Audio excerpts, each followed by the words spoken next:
In the soft glow of evening, as shadows crept across the streets, Rogan found himself retracing his steps back from the cafe, where the air still crackled with the remnants of a heated argument. He'd already replayed their clash 12 times in his mind, each rendition sharper, more refined than the last. Each time he emerged victorious. In one version he delivered the perfect line, calm and cutting, leaving Maria speechless, the truth finally dawning upon her.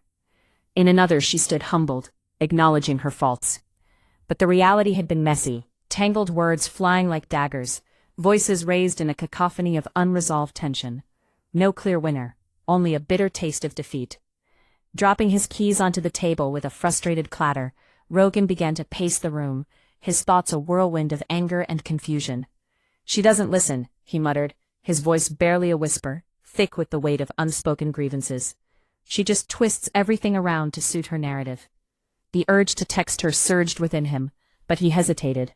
No, calling would only seem desperate. Better to let her marinate in her wrongness, to let the silence stretch like an elastic band, ready to snap. But the silence remained unbroken, his phone silent in its indifference. Opening his laptop, he quickly closed it again, the screen reflecting the turmoil in his heart. He poured himself a glass of water, only to find it forgotten, cooling in his palm, as his mind remained anchored in that fateful cafe moment, where he should have wielded the perfect retort, something that could have brought finality to their exchange.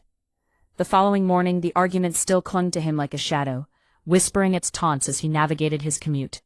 It sat beside him at work, a relentless echo demanding resolution. "You were right. She was unfair. You should say something."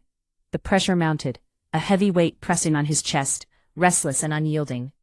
That evening, unable to return home, Rogan found himself wandering aimlessly down a quiet street he'd seldom traversed.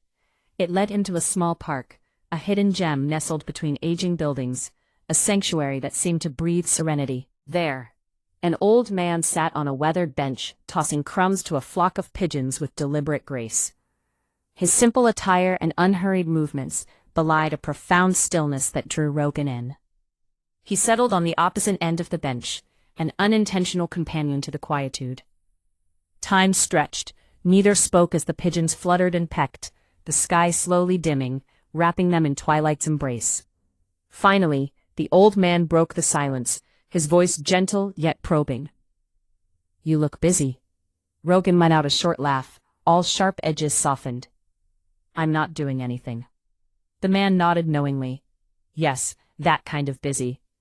This simple observation caught Rogan off guard, prompting him to share the weight he had been carrying.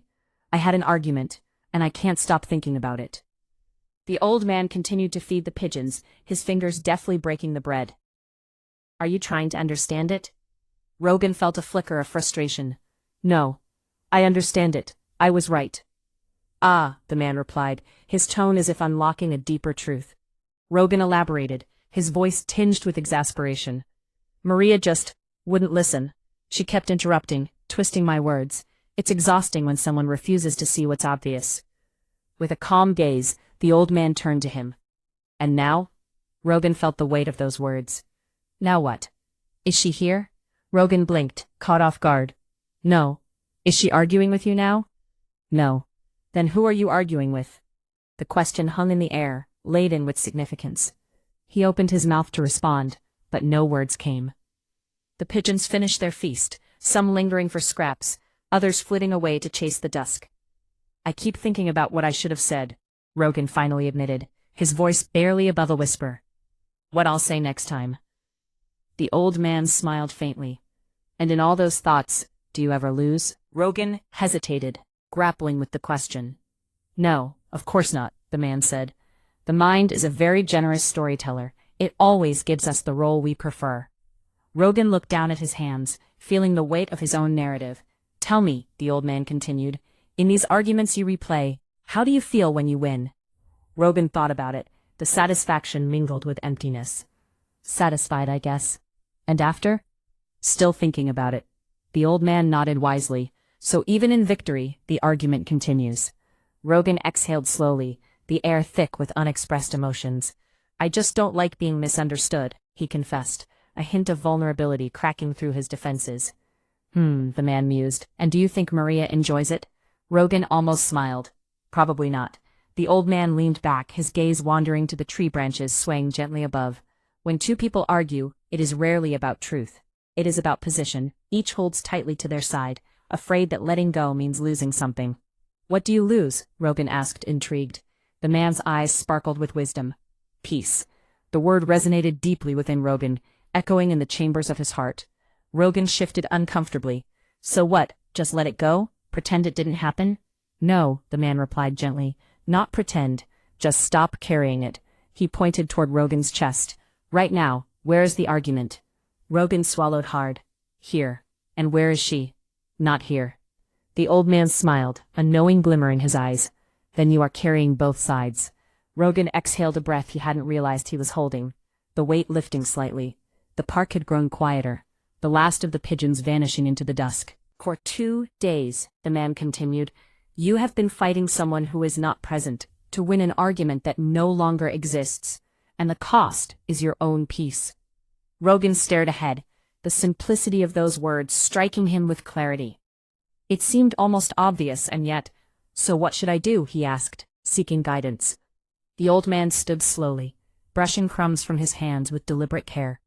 Next time the argument appears, he said, don't join it. Rogan looked up, a flicker of hope sparking. That's it? The man smiled warmly. You will see. It cannot continue without you. That night, the argument returned, as it inevitably would. It crept into his mind, tugging at him mid-thought, mid-breath, beckoning him back into its familiar embrace. You should message Maria. You need to explain.